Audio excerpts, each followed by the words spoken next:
everybody, today I'm going to be showing you the game Can't Stop. This game came out from Parker Brothers in 1980 and it is for 2 to 4 players. Now Can't Stop is a press your luck type of a game, and the object of this game is you're going to try to be the first player to reach the top of 3 columns here on this unique stop sign board. What you're going to be doing is you're going to be rolling the dice and you're going to be moving pieces up if you are able to get a certain number. And you're going to have the option to continue rolling to get the pieces up further. However, if you fail to get the numbers that you need, then you're going to lose all of your progress that you had on that turn. So without further ado, let's show you how it works. Okay everybody, let's go ahead and show you the components really quick. First thing you have here is your game board, and as you can see it is shaped like a stop sign, which I think is really cool. And it goes from the numbers 2 to 12, and it has these different columns over here.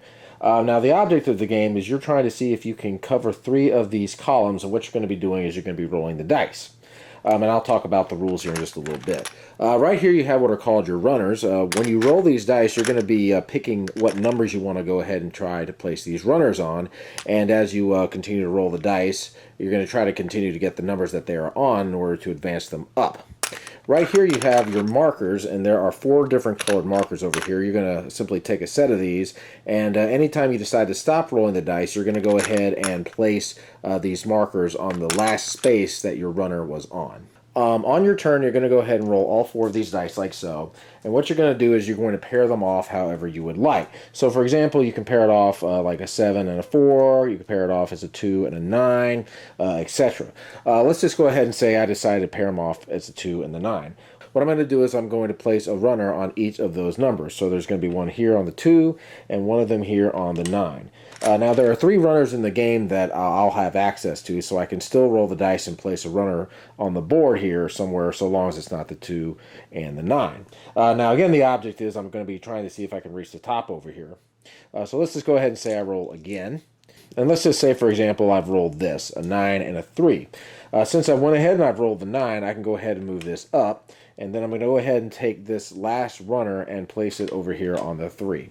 Now, on this turn, from now on, I've got to go ahead and roll either a 2, a 3, or a 9. And I can go ahead and keep risking rolling so long as I get at least one of these numbers. If I fail to get one of these numbers, then any progress that I made on my turn is going to be null and void, so I would end up taking up all these markers. So let's just go ahead and say I roll, and let's just say I roll something like this. Separate it like this, a 2 and a 9. So I still have the 9 over here that I can play, and I have a 2. Now I'm only one roll away from actually getting to claim the 2, so now I have a choice. I can either stop rolling or I can keep going. So let's just go ahead and say I decide to stop. What I will do is I will go ahead and replace these runners with these markers over here, like so. Put that there, and put that there. So on any subsequent turns, if I end up rolling a 2 or 3 or a 9 and I want to go ahead and play those numbers, I will go ahead and place the runner up on this section and we will go ahead and continue. Now if you end up trying to advance a runner on a column with a marker on a subsequent turn and you fail to match any of your numbers, you're only going to lose progress for that turn. The runners will start where the markers are on future turns. Let's just go ahead and say it's my turn again, and I go ahead and roll, and I've rolled a 9 and a 7, or let's just say I decide to keep that. So now what I can do is I'm going to go ahead and place this marker over here on the 9 to continue this line, and I'm going to go ahead and place another runner here on the 7 to go ahead and start up this way. And again, I've got one more runner on board, so let's just go ahead and say I roll. And let's just say I decide to keep these numbers. I rolled a 2, and so now, since I've rolled a 2 and I've reached the top, now I can go ahead and close out this column. So now, one of the columns is closed off, and now anybody that rolls a 2 is not going to be able to place it on here anymore.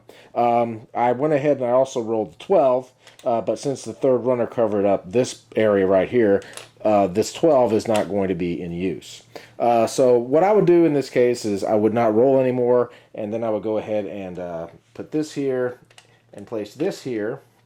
And for the 7, I would go ahead and place this here like so. Say green were to go, and let's say green ended up reaching over here, like over at this point, and he decided to stop, he would go ahead and place a chip on that spot.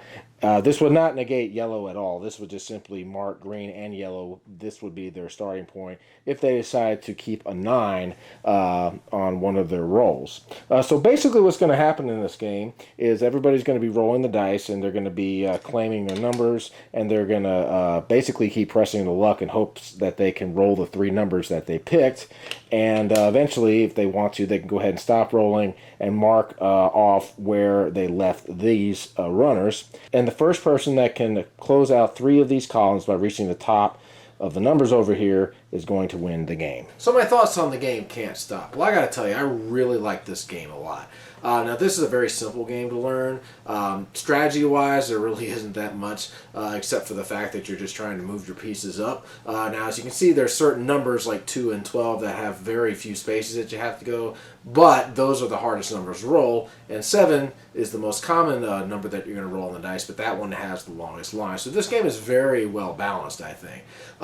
There definitely is a feeling of tension when you're rolling, and as you keep rolling, it just kind of grows and grows. So that's really a cool little aspect of the game. And always, anytime you're playing, someone's going to try to pressure you to keep on rolling and keep on rolling.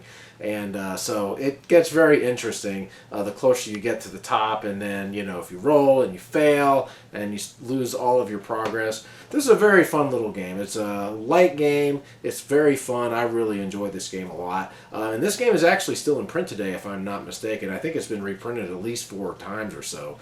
So it's still played today. And in my opinion, it's really good. So if you like pressure luck games, I would definitely consider checking this game out. So that is my review. I hope you all have a great day. Keep on gaming.